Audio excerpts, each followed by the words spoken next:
Do you ever just think, damn, I wish there was a game that had good puzzles, made me reconsider philosophical aspects of our world I never thought about, and also would let me send so many people down the cliff and listen to their bodies hit the floor that I could probably fill a small European village with all those corpses? Well, do I have a game that can fulfill all those criteria?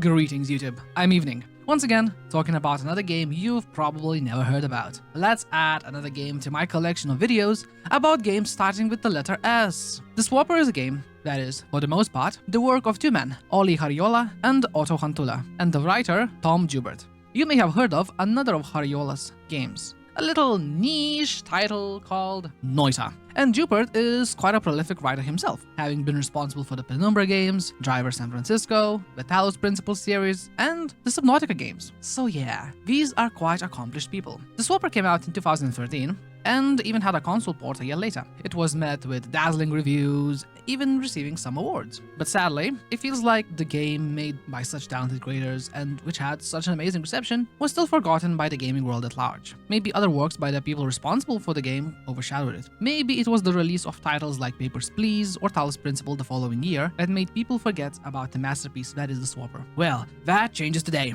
as not only will we be going through the game, its story and its puzzles, but also we'll try and understand the deeper messages and philosophical questions asked by the game. So, without further ado, like always, full of warning, you have been warned, let's jump into it.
The game opens with a character frantically flapping her arms around as an escape pod leaves Theseus research station and lands on Cori 5 planet. After our crash landing, we move in the only direction we can, to the right. We end up going through a weird light. In-game, this acts as a checkpoint. After going up the elevator, we end up in an excavation site. Our objective, get back to Theseus station.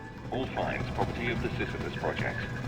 Sisyphus project. That's interesting. In case you need a little reminder, Sisyphus is one of the most famous Greek myths, about a man who tried to cheat death and is now cursed to forever roll a boulder up a mountain, only for it to slip away at the last minute, resulting in him once again repeating this task. An infinite torture doing a task that can never be completed and will always end in failure. The project's name exudes optimism. Anyways, on the left side, we find an interesting device, a cloning apparatus. Now, we can create up to 5 copies of us. They will follow every move we make. Now, as you can see, here is me, trying to do a Backstreet Boys dance routine after discovering that I can now fulfill my lifelong dream of synchronized dancing.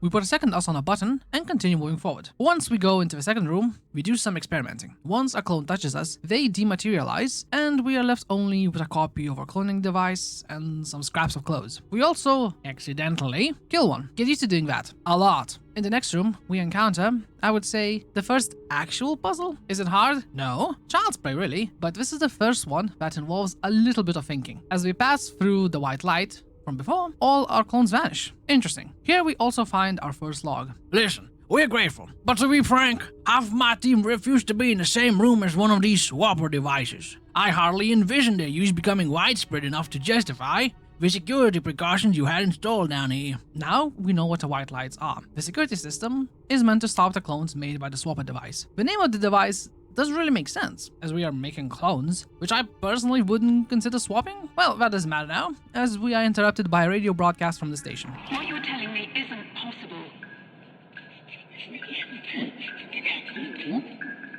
Tell me who I just ejected into space. It appears that the voice is discussing me, the person that was ejected into space. In the next room, we get an upgrade to our swapper device. We can now swap consciousness with our clones, and suddenly, the name swapper makes sense. Next up, we also get introduced to the next puzzle mechanic, colored lights. The blue one stops us from creating clones in its glow. The red one stops us from swapping through it. Later, we'll get acquainted with a purple one, which stops both actions. In the next room, the broadcast continues. The ship I came here in is fried. I have a rescue team on the way. They'll be here in a day's time. Why not? There must be something we can... The next big cave houses a giant teleporter. To use it, we must have in our possession an encryption orb, a currency that is used till the end of the game to progress. The puzzle that holds the encryption orb starts with the voice once again. You can't make me do that. I won't do it. Now, do our puzzle. Quite simple, really. We use one clone to walk to the end of the room and turn off the red light. Then, make a new clone, swap into them, and do the same on the orb. And boom, puzzle done. So, from here on, I will not really talk about any puzzles, except a few special cases, as they aren't as interesting to discuss as something like re-crucifying Jesus in Scratches. Don't get me wrong, the puzzles are absolutely amazing. For me, they scratch a similar itch to Portal. Because of how you can use your clones and the swapping powers, sometimes it feels like your way of solving a puzzle is different from the intended way, even though it 100% is the correct way. But it's the feeling of, yeah, this solution was straight from my noggin, and that's very addicting. What I'm trying to say, the puzzles are top tier. They beautifully use the mechanics to the fullest, and you should play the game for them alone. But talking about them would just be me saying, put a clone on the far right, swap to it, now walk to the left, okay, kill that one. Kinda like what I just did. This seems like a pain I don't want to inflict upon others, nor go through it myself. Let's just focus on the story from now on, as that is what I believe to be the most interesting part to discuss. Let's use our orb and teleport out of here.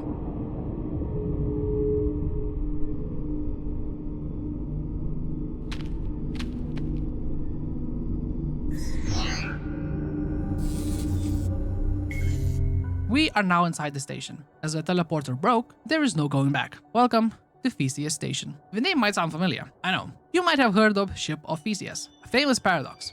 To simplify it as much as possible, the paradox asks, if you replace every part of a ship over time, and then build a new ship out of the old parts, which ship is the original? Same line of thought can be applied to our clones and the swapping. Who is the original? The one who had the body first, or the one with the consciousness? Think about it. In the next room, we meet a rock, and it speaks to us? Hello? I wonder what that was all about. In the next room, the camera pans up, showing us our goal, another teleporter. After going down the elevator, we come face to face with another rock. The limits of language are the limits of knowledge. Our name was not their knowledge. They thought of us as watchers. They are called the Watchers. As we get quarantined and require some more orbs, I think it's time to mention something that hopefully you have noticed already, the visuals. The whole game has an aesthetic that can only be described as stop motion. It might be the fact that most assets are made of what can be called reused everyday objects, like the python here, used as a door, or how some objects feel like they were molded by hands. You'll see some clearer examples later on. The visual style is so unique, I can only think of a handful of games that have attempted this. The Swapper has such a mesmerizing art style. Now then, while we continue going through the game, keep in mind this idea of visuals being made of everyday objects and see what else you can notice. Anyways, the top room in the quarantine chamber is quite peculiar, as it holds 3 more watchers. The world is the limit of thought. The limit of thought is the chain of hearers like me. I cannot speak if they cannot listen. What is where? How is where? Does where tick? We know the minds in our chain. You choose your chain in a dimension we do not know. Let's disengage the quarantine and move on. The next room introduces, without clearly showing it, an essential mechanic. You are faced with a fall that will kill you no matter what. So, how do you survive? As you fall down and begin summoning a clone, you notice that the time almost stops, which gives you the opportunity to not only put down the clone, but also swap into it and negate all the fall damage. Congratulations! Fall damage is now a problem of the past. You can also do the opposite. If you put a clone in the air and swap to it before it begins to fall, you can repeat it until you reach a desired height. Verticality has been conquered. As we continue moving forward, we see someone else. Another person traveling on one of the spacey escalators. In order to follow them, we must get more orbs. Firstly, let's visit the gardens. In the overgrown garden, we also get the first log by Sam Cook. Few areas of the station remain habitable. The cargo bay in Sector 1 has everything we need.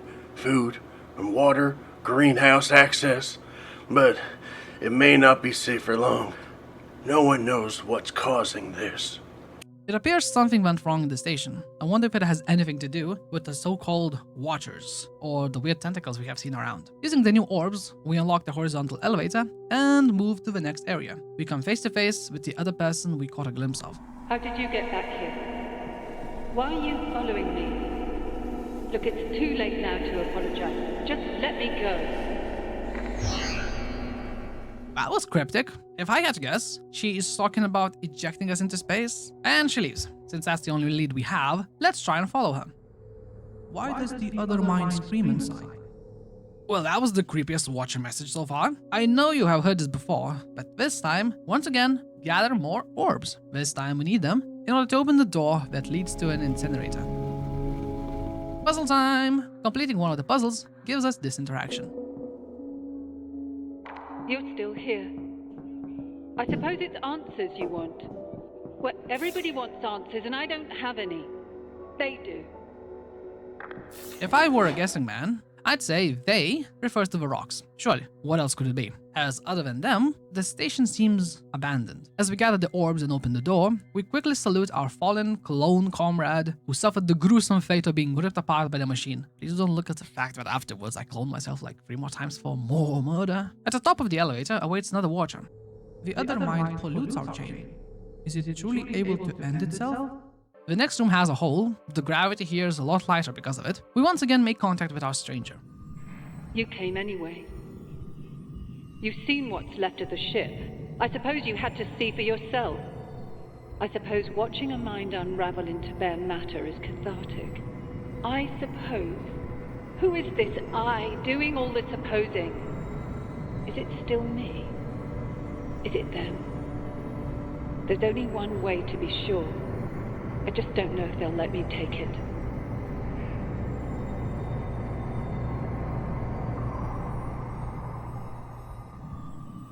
Well, it seems our fellow stranger is not all there in the head. That's great news. Of course, the only person that is a clue to all that's happening here is a bit wacky in the head. What happened? I was thinking the same thing, Mr. Watcher. Who are you? I beg your pardon, this place changes people. My name is Chalmers. I worked here a long time ago. Oh, but I'm afraid I'm headed for the mine Scilab with some urgency. I'll try to... Well, now we know the stranger's name, Chalmers. That interaction was a bit weird. It's almost like she forgot that we not only interacted already, but also, I assume, she flung me out into space. Anyhow, I see a new rock. The other mind seeks our head. Why? We are all of a chain. Our weaknesses are shared. Well, this explains nothing. Let me see if fall damage still works. Good, just testing it out. As another one of the clone bodies hits the floor, let me take a second to praise Carlo Castellano for the music and the sound design. The bodies feel so meaty. The sounds feel otherworldly. Oh, it's amazing work, and the soundtrack really fits the vibe of the game perfectly. In case you haven't noticed, I've been playing the soundtrack in the background, and it's just chef's kiss. And here we are in our first zero-gravity area. Here's a fun thing. Using the knockback energy our body receives from shooting the swap beam, we can travel through outer space. Just a personal tip, this might work for you, but from my experience, don't make clones out here. What it's going to do is just put you in a 10-minute loop of you trying to shoot yourself to the exit and accidentally hitting one of the clones further down, and this becomes a never-ending cycle. Let's not think about that anymore. Let's focus on this rock and what it has to say. Another mind. So long, all alone, going round and round, round and round. You are so right, Mr. Rock. Round indeed. And by that, I mean another round of puzzles, including some lore from Chalmers. When we first discovered them on Kori, we thought the Watchers were dumb slabs of rock. It took years of study to accept that they were alive. Not like we are, of course. They have no physical senses, no moving parts. Still, I find it hard not to wonder, can an electrical impulse in a rock really be considered a thought? After the puzzles, we interact with some more rocks. There was a time long ago when the chain was full and fruitful, when the minds like yours joined, and the rest fell silent. What is thought? I think I know. It must have rules. We may not see the lumina, but we surely know they are the cause of the fault. Some of us have grown crazy. Everything there is thought.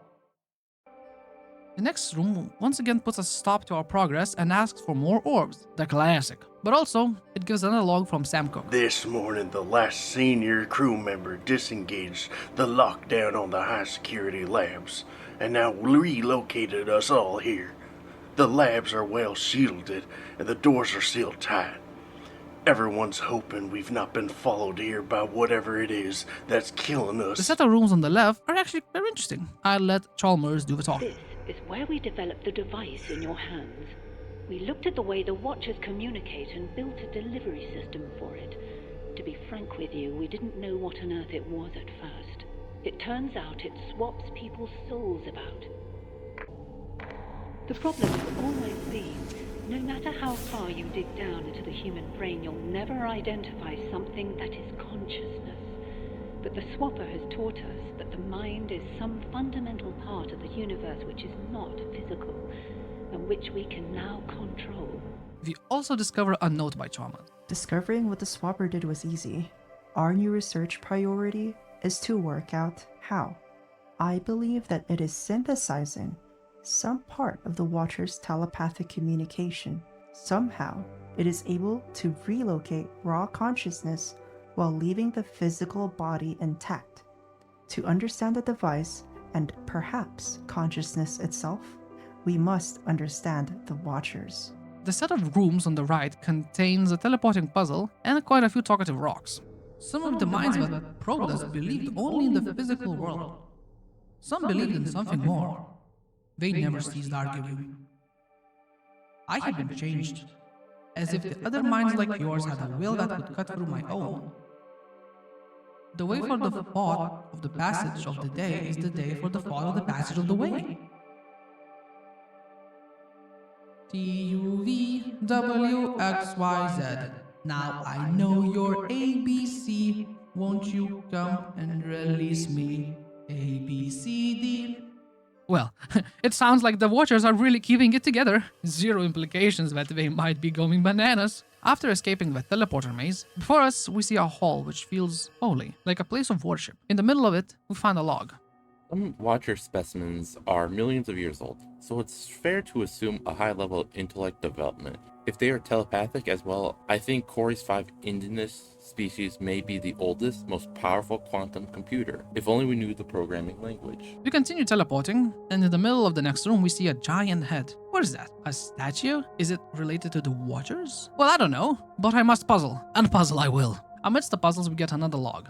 What do Watchers know about the weather? With no physical senses with which they perceive the world, we have to ask, what constitutes the knowledge for a Watcher? How do they conceptualize death? What do they know of the physical world? Watchers must have some conception of the natural physical forces which cause them to move in and out of another one's detection range. Such forces may be inexplicable for them, but then the human race has had great success in understanding the physical world beyond its gaze. The Watchers have likely theorized, and they have had rather more time than us to get things right. After gathering the rest of the orbs in the area, we quickly go through another airlock and end up in the gravity control room. Chalmers also introduces the name of another person. You made it. Good show, but we're running out of time. Dennett and I, we underestimated the Watchers. We have to stop them. Looks like gravity control's inactive. Get it online and come help me here. And we unlock another puzzle mechanic, gravity changing fields. Just like the classic Flash game Gravity Guy. A Watcher cannot be ended. A Watcher always is. There is only disconnection from the chain. What is destruction? Is it like being changed? Does that mean that the Watcher is immortal? A being that does not even understand the concept of not existing. As we go up the elevator, another cutscene starts. You're here. Good. This is the first Watcher we ever discovered. The head. It sorts, filters, and distributes the thoughts of every Watcher in broadcast range.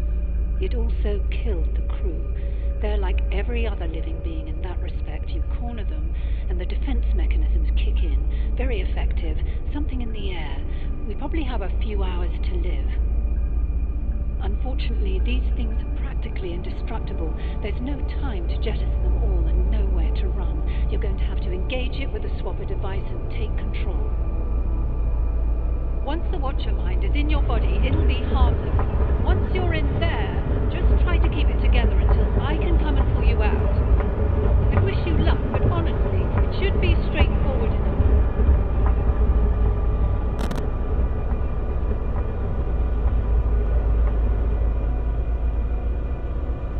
Get away from that thing. That isn't going to work.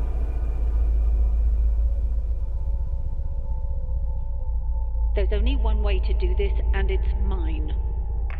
Well, that was a lot. Let's break down what just happened. We saw a giant head, very similar to the one we saw in the teleporting hall. Next up, as we assumed, everyone is dead. Interestingly, the Watchers were responsible. And then, the end. It almost looked like Chalmers got possessed for a second. She did a 180 and completely switched the whole plan last minute. Sad. I was looking forward to swapping into the giant head. I always wanted to experience life as an Easter Island inhabitant. I would just chew bubblegum like the head from Night at the Museum. Quite a peculiar sight greets us. 2 empty containers and a log. The brain specimens are donated by terminal patients and kept alive in a nutrient-rich gel. We offer them life. They allow us to learn from them. Dr. Chalmers is quite aware of the existing ban on testing the swapper device between crew members and is seeking to circumvent it by testing on people who cannot complain. The doctor is practicing consensual slavery. I am practicing the prolonging of life for a good cause. You'd make the same choice in their situation. You don't know enough about the device to make any such claim. None of your theories account for the empirical evidence. Some of them break the law of conservation of energy. Yet with no amount of physical explanation can you communicate to me what it is like to see red, to feel pain, to be afraid of death. Why, if all we are is nuts and bolts, we may as well consider the computer alive. Your account is missing the magic, and when the cards are down, mine is simply easier to believe. What follows is probably the saddest Watcher message. Are we going home? Whatever this being is, all it wants is to go back to its home, Core 5. As we go up the elevator, we hear Chalmers' plan. Well, I had hoped to reason with you, but trusting others to see sense is how we ended up like this. No, I won't ask you to examine the evidence and pick a side, only that you act in your own self-interest. I am going to land this station on the planet below. Unless you detach the solar panels first, Theseus will be destroyed. What follows is a little conversation between the Watchers. Does it understand yet? I do not believe so. Our final mission is to detach 3 solar panels so the station can land on the planet without burning up. And to do that, we will, of course, need more orbs. Puzzle time! I won't go and mention the puzzles, but here are the important logs. Watchers and Chalmers' words scattered around the puzzle rooms. People don't like to hear that the soul is merely an array of chemical signals, that what it's like to be you is just the byproduct of a very powerful computer. I say that if you explain a magic trick by reference to magic, you've not explained a damn thing. Centuries ago, the greatest minds in the world believed in life essence, some invisible magical substance that explained what was alive and what was dead. As we know, they never found it. They decided in the end that life was just functions like growth and reproduction and respiration. People think the retro-engineered swapper device swaps souls about. I worry that if the soul-like life essence turns out to be nothing but pixie dust, then that device is capable of acts far less benign than Chalmers would have them believe. When the surface callosum separating the 2 hemispheres of the brain is severed, the result is a seemingly normal yet partially divided consciousness. The eyes sometimes see what the mouth can't name. I tell you this macabre detail to suggest that the mind is not a single transferable entity. It is a complex physical machine that bides tampering poorly. In under 32 hours, More than 3/4 of us have succumbed. 124 crew members and less than 30 remain. We're holed up in this derelict module, headed for command once we're rested. People say it's the most protected part of the station, but then people are scared. They're saying that they can hear the Watcher's thoughts. That's when you do. You get sick. I'm trying not to listen to them. The one called the Swapper. It manipulates minds by some method that is not persuasion or argument. Is it a weapon? My first playthrough took about 3 hours. 40. I repeat, 40 minutes of it was spent on these 2 puzzles. These 2 puzzles are my exceptions that I will talk about, because I want you to understand the pain I felt and decide for yourself, am I the stupid one, or was it just the hard puzzles? Please protect the little self-esteem I have left and lie to me. Tell me they are hard. Let's start with the first one. You begin with having one less clone to play with, as one has to stand on the sidelines and watch the little cock. So the objective is to have one clone at the top button and one on the bottom button, as they turn off the lights, obstructing swapping, and open the door to the far left. Seems simple? Well, it's not. I'll give you a moment to think about what you would do before revealing the answer. Here we go. First, go up top. Then, put a clone on the other side so we fall down to the ground. Afterwards, use a clone to press one of the buttons. And now get off the button, run to the ledge, turn around, and once again put a clone on the button. Now, combine with the ground clone and repeat the same action until the top clone combines with the bottom one. Perfect. You should now have one clone upside down and one on the ground. Put another clone opposite the upside down one so they are synchronized. And walk to the buttons. Congrats, the puzzle is done. Quite hard, right? Right? Please say so. Well, if you don't think that one was too hard and you think I'm just a silly little nincompoop, let me introduce you to the hardest puzzle in the game. Here's the setup. There are 4 buttons and 4 doors. You must find a way to press them all and get a clone through the door. So how do you do it? You have one clone pressed up against the doors. While that happens, you get the other clones to push the buttons for it to get through. And slowly, you get the clone to the other side. One door at a time, making sure you accidentally don't crush it. A number of times, even after understanding the solution, talking about my second playthrough here, I died because the timing was a little bit off. God, this is so frustrating. Well, you finally get the clone through, but now the door is closed. So now what? Well, time to repeat the door opening without the clone moving, and be careful to not accidentally kill it. And with the end of the puzzle, we should have 124 orbs in our possession. The puzzles for the game are done. Congratulations! Let's enjoy the rest of the story now. As we release the last solar panel, Dennett informs us that they are waiting at the command center for me. Okay, we should be clear to land. We're waiting for you at command. We may get off this station yet. In how many pieces? At least this way we have a chance. Dennett, wasn't it Chalmers? And what does she mean by we? Did I just not notice that the suited individual was actually 2 people, Dennett and Chalmers? In the next room we get the last log by Sam. There are 23 of us left, most of whom who are sick. Command has been locked down from the inside. The Watchers are what's killing us. We know that now. But even if we had days ago, we wouldn't have been able to jettison half of them before there'd been too few of us left to do it. We brought on board so many. We're a long way from anything. Out here, I wonder how long it'll be before we're discovered. If anyone finds this, for your own sake, don't talk to the Watchers.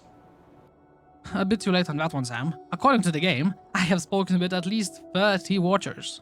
A chilling sight is before us. As the zero gravity engages, we begin swimming in the sea of bodies.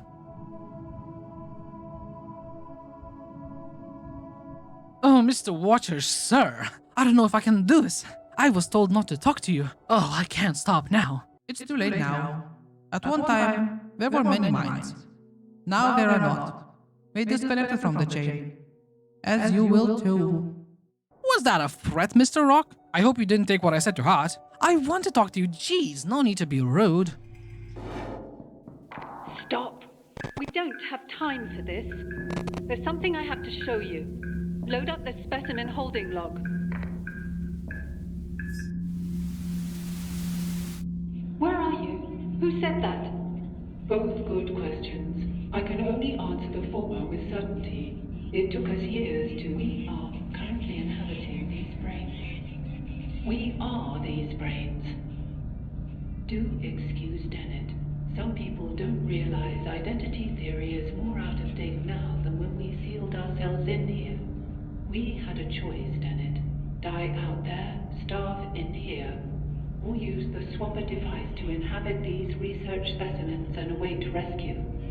I'm not proud, but which would you choose? In retrospect, certainly not the option we took. I know what you think. I was asking her. I'd have to believe you first. The evidence is right there. Take a look.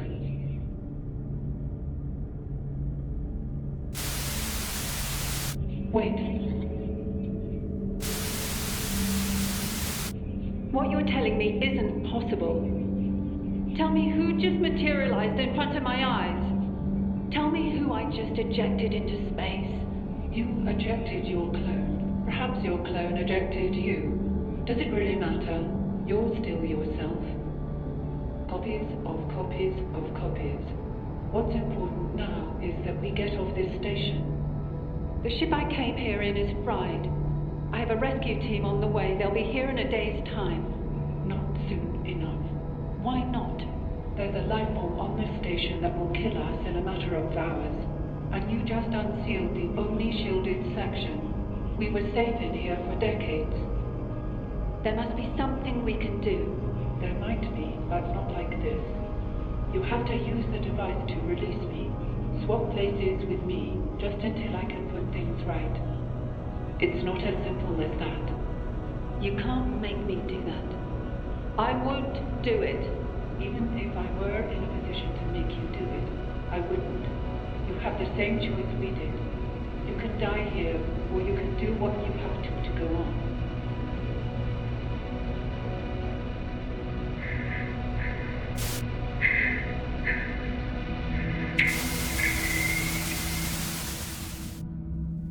Now that was a lot. So we are a clone of the scavenger? Before we suffer an existential crisis, let's keep going forward. And the final log of the game confirms everything. 3 minds. 1 ad corpus. 2 ex corpus. Swapper device engaged on all 3 minds simultaneously. Me. When the device was engaged by the trespasser, her own mind was combined with the Chalmers and Dennett minds to create me. I cannot tell if I am all of them or none of them, for I do not remember what it's like to be anyone other than I. The person we have been following is Chalmers. It is also Dennett and the scavenger. They are all the same. First, you swap us into brain specimens for a century. Then you talk this girl into using the device. Now look at us. We're 3 different people locked into one body by your damn swapper. Does crazy even apply here? My mind was my own when I came here. You two can think what you like. I am going to land the station. You're going to kill us all? Good. We should have done it my way. Incredible. After all these years, you still cling to these dogmatic intuitions about the soul. The device doesn't work like that. You wanted to swap with the Headwatcher and take control. It would have destroyed you. I don't believe you can adequately explain how you know that, so I defer to the simplest explanation. Not a soul necessarily, but something which remains, even if the physical facts change. After all, we've been through countless bodies, but I still feel myself. If I'm right, then how would you ever know? I want to know. Please, let's keep things civil now. You've taken everything. You've given me no choice. Please don't. There's only one way to be sure.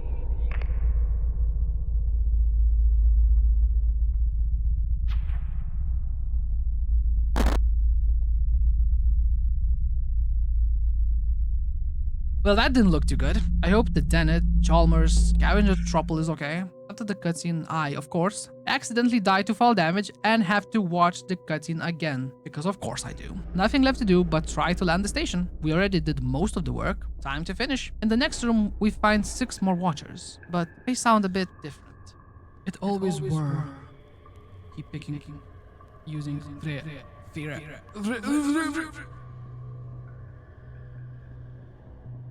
Heart.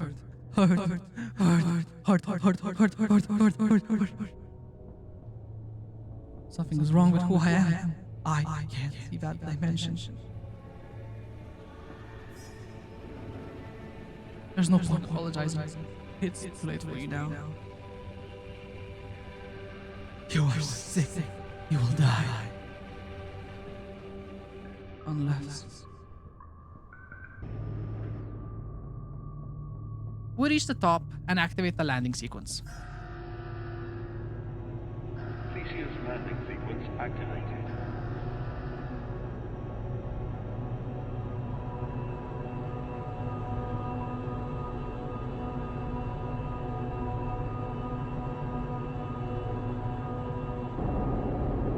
Landing compromised. Landing compromised.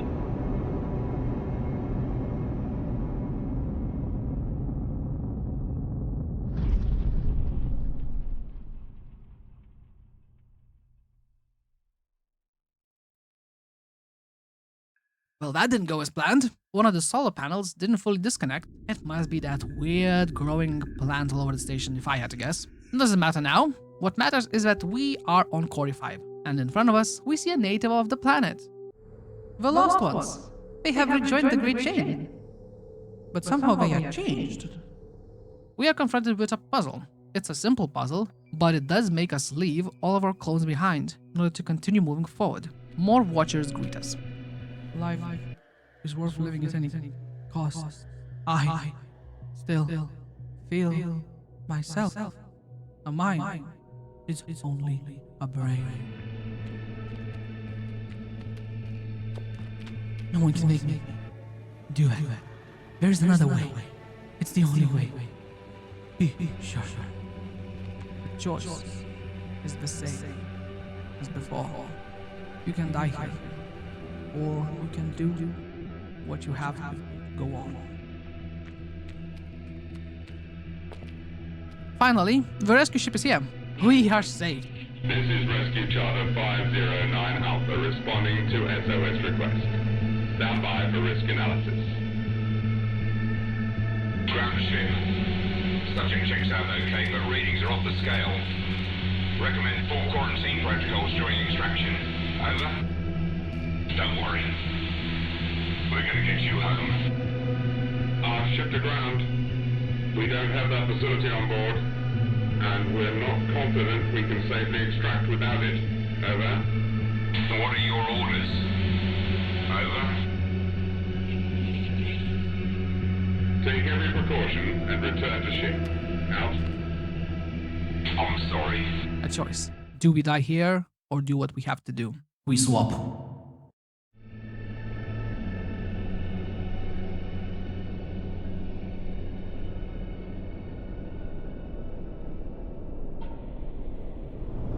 Base, I'm seeing... That's confirmed. She's just jumped. Repeat, subject no longer in range. No life signs detected. Marcus, what happened? Damn it. That's the third casualty this month. Marcus, debrief. He doesn't seem himself. How can you tell? Would you look at him? Looks like Marcus to me. Readings are worse than we thought. Computer's pulling us out of here. Take your places, people. Who was she anyway? Just another opportunist. Call-out doesn't say. Does it matter anymore? And that was the swapper. Wow. Just wow. Beautiful. After finishing the game, two main thoughts are probably running through your head. Firstly, I wonder what the other ending looks like. And secondly, where are my achievements? What do you mean I got 0 achievements after finishing the game once? What is this bullcrap? Of course, you might have questions about what the hell the game was even about, but that doesn't matter now. Achievements matter more. So what's the deal? In a very clever move by the amazing devs, completing the game rewards you with no achievements, just more questions. But then achievements are actually tied to secret logs hidden throughout the game. They are so hidden that other than maybe a few, I have no idea how one could ever find them, as they are literally hidden behind secret walls. What can I say?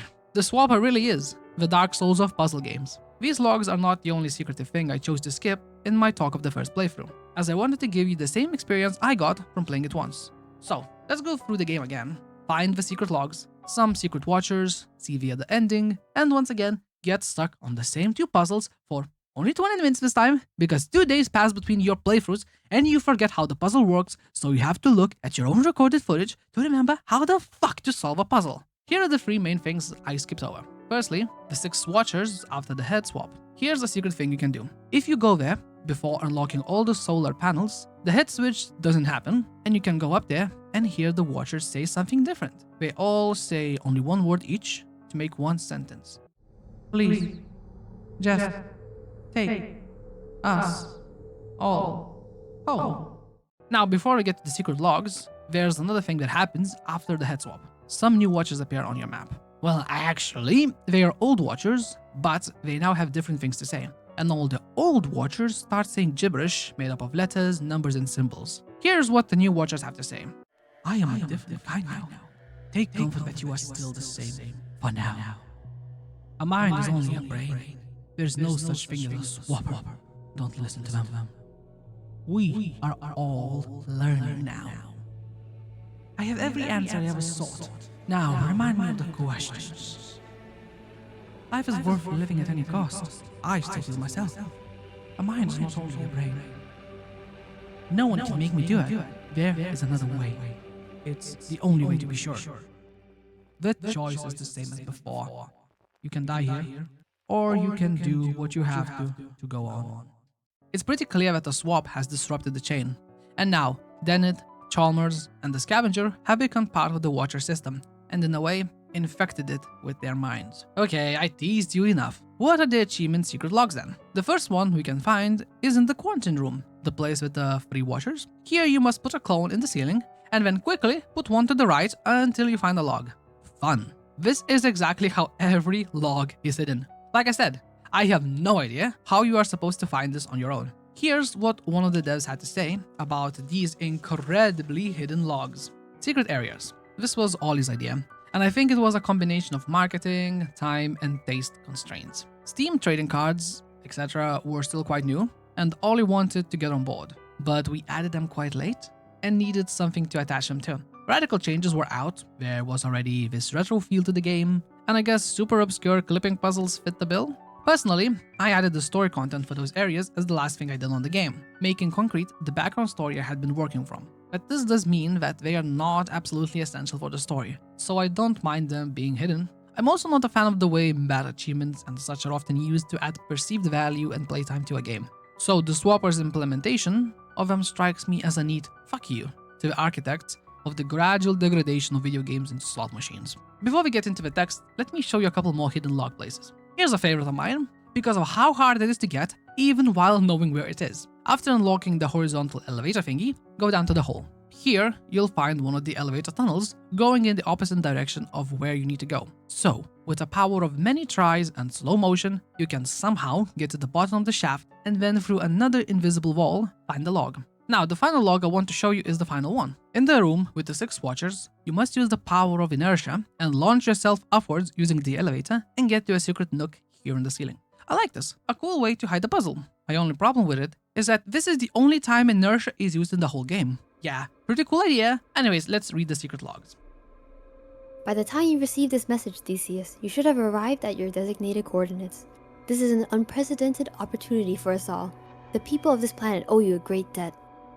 We've had responses from 3 of the other stations and are waiting on confirmation from the remaining 3.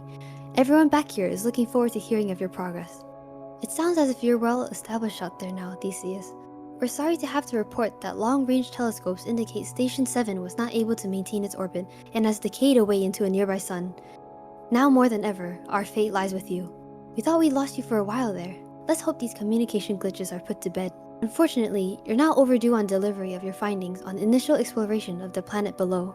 We agreed that this silkworm-like creature constitutes a potentially useful finding, and look forward to the arrival of the shipped specimens. Initial yield estimates, however, Cody 5 to be more abundant in natural resources. Silk won't save the planet, Theseus. Keep at it. We're sorry to have to report, Theseus, that Station 6 has gone offline as far as we can tell. No word on why. It was one of the most productive outposts, and now the public confidence is suffering. We need you to fill the gap. We appreciate your continued commitment to sending back mineral and specimen resources, but we are particularly interested in the potential of these unique rock formations you've been excavating from the planet. Theseus, we don't know if you're still out there. We haven't received anything from you in decades. All other stations have ceased broadcasting. Sisyphus Project is being shut down. If you're out there, good luck and goodbye. Now with that, we know everything. We have read everything and seen everything. I guess the only thing that's left to do is to jump.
And that now really was all of the Swapper.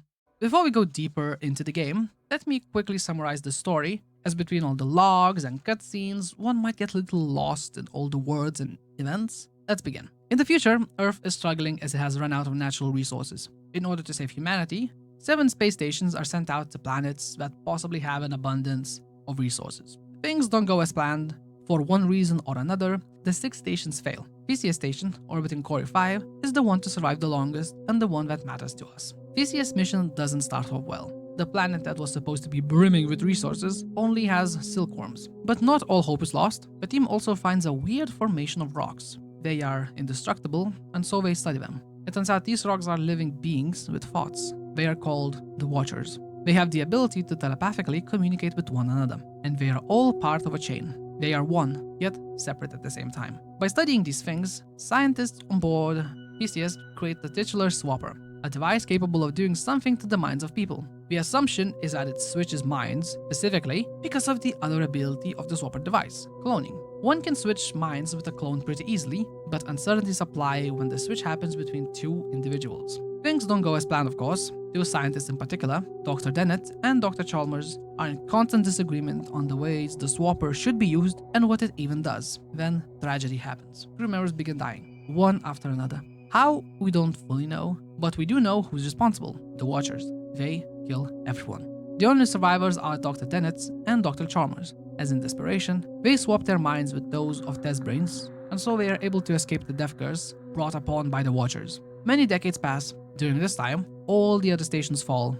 The plan to save humanity's planet dies with it, but Dennett and Chalmers live on. Finally, a lone scavenger searching through an abandoned station finds the 2 scientists and the Swapper. Through testing out the mysterious apparatus, Scavenger creates a clone of herself and jettisons out towards the planet. Afterwards, she learns of the death that the Watchers bring and gets convinced into swapping her mind into one of the brains so they can save her life. Something goes wrong, be it the Scavenger's inexperience or what, but the Swapper's swap beam hits both the brains, and rather than swapping one, the minds combine into one being. At the same time, the Scavenger's clone gains sentience. It finds another Swapper and comes back to the station. Here, the clone follows the orders of the new Dennett, Chalmers, Scavenger being, and helps them release all the solar panels so they can land the station safely on the planet, as, by their hypothesis, connecting the Watchers back to the main chain will stop the death they bring.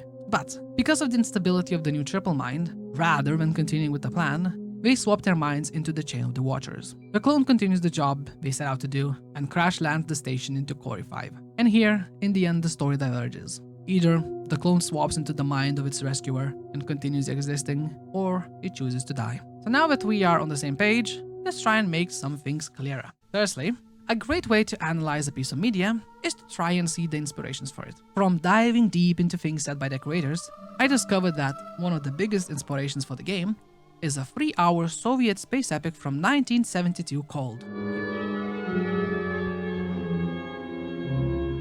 Yeah, we are going to discuss a 50-year-old movie here in this video game analysis. Time to get cultured. Solaris is a movie by one of the most prolific filmmakers of the Soviet era, Andrei Tarkovsky, who is also famous for making Nostalgia, Mirror, and Stalker, which is based on Roadside Picnic, a book that these days is most famous for inspiring the Stalker game series. Any of these movies, including Solaris, are considered by many to be some of the greatest movies ever made. So if nothing else, I have just expanded your list of plan-to-watch movies. You are welcome. Just be careful and don't make the mistake of watching the 2002 Solaris with George Clooney. Anyways, where were we? Alright, Solaris. Solaris follows Chris Kelvin, a psychologist sent to the titular Solaris space station. Chris is played by Lithuanian actor Donatas Banionis. What a fun coincidence to talk about a fellow Lithuanian. The coincidences don't end there, as a year prior, Banionis played the role of Francisco Goya in a German movie called Goya, or The Hard Way to Enlightenment. If you would like to learn a bit more about Goya, well, I got a video for you. Check it out. Back to it now. I will try my best to not spoil too much of Solaris, as I would love for y'all to watch it, but I will be touching on quite a few aspects that will ruin your first experience. So if you think about watching the movie, as it is a masterpiece, you should experience it blind. Now, here's a very brief, succinct explanation of what's happening in the movie, so we can look at the similarities between it and the Swapper. Chris gets sent to the Solaris station, as things are not going well with them. The operation is, to put it simply, on the verge of collapse. And what are they doing? They are investigating a planet whose surface is an ocean that is an organism that can think. When he gets there, he learns that everyone, except 2 scientists, is dead. It turns out the ocean is able to replicate the memories of humans and make copies of people that have died. That's where we get the main emotional and philosophical conflict of the movie. Knowing this much, I believe, is enough for us to see the similarities and inspirations in the Swapper. The most obvious element is the otherworldly life form taking form of an object that does not interact with the reality the same way as us. We have an ocean and rocks. Both beings possess intelligence far from our understanding, and both are, in their own way, immortal beings. Another similarity would be the clones. Yeah, they work very differently in both mediums, as in the Swapper, they are tools, while in Solaris, they have a completely different role, but the core remains that they are both copies of humans. As well, to that point, an interesting similarity occurs with how both the Scavenger and Chris react to meeting their first clone. They both jettison it to space, both unsuccessfully. Other similarities, of course, involve the scientists. Firstly, in both scenarios, everyone is dead. Both were killed by the intelligent object they observed, and in both cases, only 2 survive. I would curse myself if I forgot to mention the most important part of the movie, Chris's drip.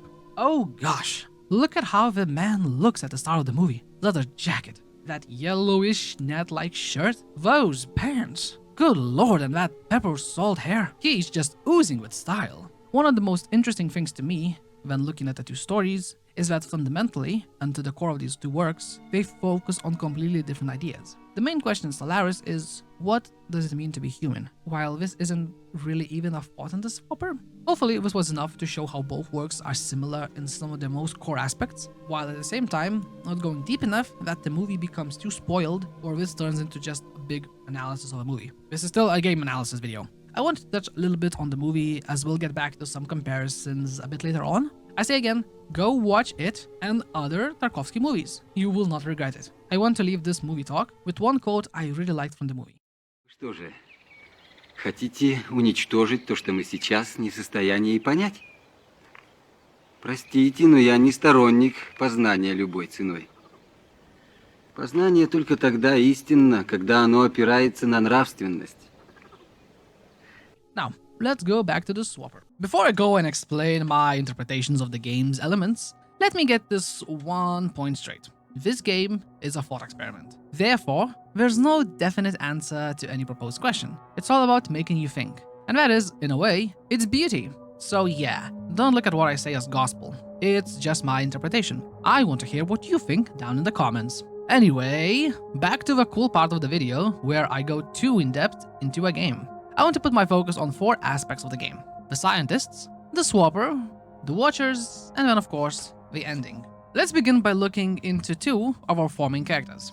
Dr. Dennett is a reference to the late American philosopher Daniel Dennett, while Dr. Chalmers refers to an Australian philosopher David Chalmers. They have been picked as the main characters for the game, as both of their works centered around the mind-body problem. Daniel Dennett was a big proponent of materialism when it comes to discussing the mind. He argued that consciousness is a result of physical processes in our brain, while David Chalmers, who is a naturalistic dualist, believes and argues that consciousness is separate from the physical aspect of our brain and that it can be explained by physicality.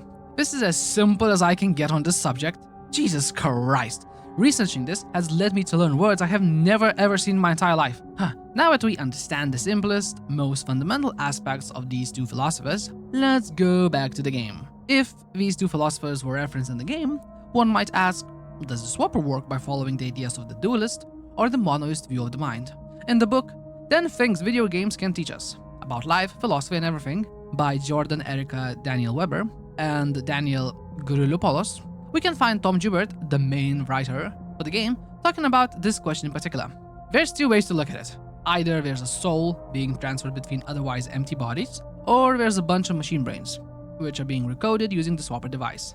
And I guess that you can interpret it in either way, clearly leaving it open for interpretation. Even if later in the book Joubert's words steer more towards monist views, I like to stop it here, especially since the explanations I use later are more based on dualism, and this is my video, so of course I'm going to try and influence you. Anyways, let's talk about the titular device and in turn, a little more about our character. Firstly, how does the swapper work? It's never clearly stated, but from all the evidence present, this is what I think. Let me illustrate it with the help of a glass of water. This full glass here is you, a person. The glass is the body, and the water represents your consciousness or soul, whichever you prefer. When the swapper does its first function, it creates a new empty glass. The glass can do anything the first glass does. In the game, this would be following the movements of the original. Now, when you swap, you pour all your water into the new glass, effectively making the new glass you. Pretty simple and understandable so far. The problems, however, come when swapping between 2 separate people, or in this analogy, between 2 glasses with water. What I believe happens is that the contents of the first glass get poured into the second. They mix, creating a new liquid, while all excess just spills out. This would explain how in the log that talks about the first experiments, they note how the subjects experience memory loss. This memory that has spilled out would be the memory loss. Looking at the example of Dennett, Chalmers, and Scavenger makes me think that maybe the liquids of both, or in this case all 3 glasses, may not be the same. Imagine something like oil and water, and so they don't mix, just occupy the same glass, which would explain how they keep switching from one personality to another. Or it may just mean that it takes time for them to become a new coherent being.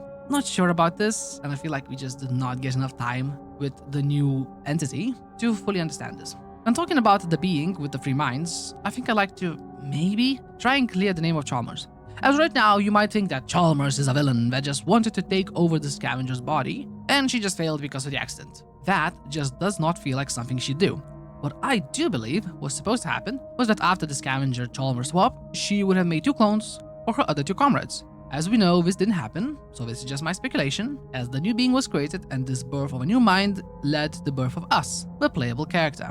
We can all clearly agree that we play as the original clone of the scavenger that she sent out to space, because she got freaked out. If you remember, the first frames of the game, we can see our character flailing about. More likely, what we were doing was copying the moves of the scavenger as she was sending us out of the station. This copying, however, stopped once we reached the planet. I propose 2 theories as to why we stopped being the scavenger's clone. Firstly, the distance. We know from the words of the Watchers that they are separated from the chain because of how far they are from the Core 5. What if the swapper clones, since they are based on the Watchers, suffer the same downsides, and us reaching the planet was enough for the chain between the scavenger and the clone to break? Another reason why we could have separated was because our original being that we were copied from died. The scavenger is dead. She was replaced by a new entity made up of Chalmers, Dent, and was left as a scavenger. We have two reasons why we stopped copying scavengers' moves. Now, here are two theories on why we gained consciousness. First off, separating from the chain could have had the same effect as the white security lights, leading us to becoming the original.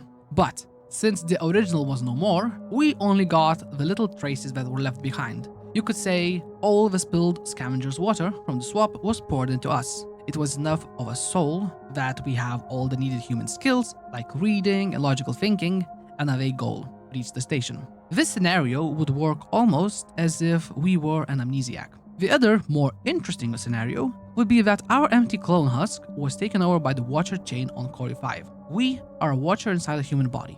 Personally, I really like this idea, as this comes back to being a direct reference to Solaris, where the ocean inhabits copies of humans. So why do I believe so? Firstly, theoretically, this should be possible, as the whole idea of the Swapper was based on the Watchers. So realistically, they should be capable of doing something like that. You might ask, why didn't they do that before? Maybe us being just a husk without a host was required, or maybe they did that and we just don't know. The logs don't tell us the whole situation inside Theseus Station. Secondly, the goal of the Cori 5 Watchers aligned with our actions. They want other Watchers to return to the chain. That is what we do. You might argue that we were following orders of Chalmers, but did we? Did we ever agree with her? Or did our goals just align and she told us exactly what to do to accomplish our mission? And last argument for us being a Watcher is our ability to talk with Watchers. Isn't it weird how we can comprehend what the Watchers say?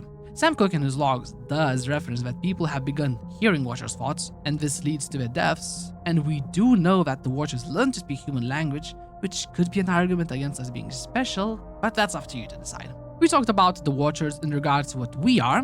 Now, let's look at them separate from us. The fact that is clearest about the Watchers is that they are a being that has conquered death. They are indestructible. You can only separate them from another, sever the chain. If we look at the chain as a society of sorts, in that case, the closest thing that these beings experience to death is isolation, which might even be worse than not existing. What the Watchers remind me of, other than the ocean and Solaris, is one of the evolutions of humanity in Isaac Asimov's The Last Question. To quote it, "Man considered with himself, for in a way, man mentally was one. He consisted of a trillion ageless bodies, each in its place, each resting quiet and incorruptible, each cared for by perfect automatons, equally incorruptible, while the minds of all the bodies freely melted one into the other, indistinguishable." A comparison like this makes you think, what were the Watchers before?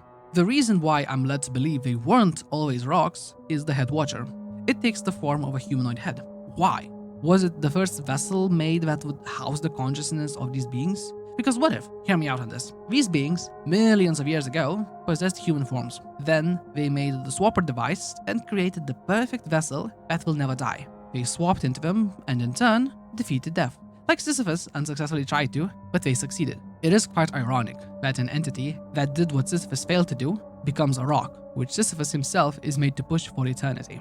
To come back to my theory, over millions of years, they lived in these immortal bodies, and like the beings in Asimov's novel, they mentally evolved and melted into one system of minds, one chain, and so the Watchers were born. We are finally here, at the ending, and the big choice is upon us once again: jump or swap. In her essay, Who Did I Jettison into Space? Complicity as a Tool for Narrative Expression in the Inside and the Swapper, Monica Evans describes the choice like this. The last moments of the Swapper present a choice between identity and survival. Survival will require the destruction of your identity as a person. Alternatively, you can choose not to swap and remain yourself, at which point the ship will depart, and your only remaining choice, apart from turning the game off then and there, is to jump into the chasm. In other words, stay yourself and die, or sacrifice yourself and live. Personally, I would disagree with Evans, as I don't think that survival is even an option. Both options lead to the death of what you were before. It all boils down to a simple truth: you will die. Like every human that has ever lived and ever will live. Here you are, experiencing death on a planet full of life that has conquered it. The only question is, are you selfish? Will you die alone as you, or will you take the life of another just so a part of you lives? Do you fear death so much that others come second? How strong is your desire to live? How selfish are you? What does being alive mean to you? It all can be answered with a simple question: will you jump or swap? Thank you for watching, and a special thanks to all the amazing people that helped me in this project by giving a voice to these silent logs. Thank you so much, and please check them out. They are all amazing, talented, great people. If you like this, consider subscribing, and please share your thoughts in the comments. I really want to know what you think of this game. And most importantly, go play it. It's worth it for the puzzles alone. And also, go watch Solaris. That's it from me. May we see each other again.